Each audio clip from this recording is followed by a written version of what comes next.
അജ്മാനിൽ പുതുതായി നിർമ്മിച്ച ഹാബിറ്റാറ്റ് സ്കൂളിൽ നാളെ മുതൽ അധ്യയനം ആരംഭിക്കും. 1 മുതൽ 8 വരെയുള്ള ക്ലാസുകളാണ് നാളെ ആരംഭിക്കുക.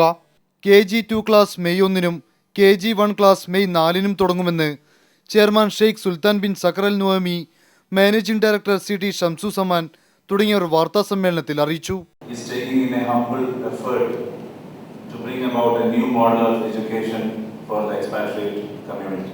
175 ദിവസം കൊണ്ടാണ് സ്കൂൾ യാഥാർത്ഥ്യമായത്.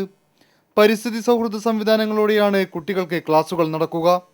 ജൈവിക കാർഷിക വൃത്തിക്കുള്ള തോട്ടം, കമ്പ്യൂട്ടർ പ്രോഗ്രാമിംഗ് പരിശീലനത്തിന് തയ്യാറാക്കിയ സൈബർ സ്ക്വയർ, സ്മാർട്ട് ക്ലാസുകൾ, കലാപഠനത്തിനുള്ള ക്ലാസുകൾ, ഹിന്ദി, മലയാളം, തമിഴ്, ബംഗ്ലാ ഭാഷകൾ പഠിക്കാനുള്ള സൗകര്യം, synthetic track, swimming pool, indoor stadium എന്നിവയുടെ നിർമ്മാണം പൂർത്തിയായി വരുന്നതായും അധികൃതർ അറിയിച്ചു.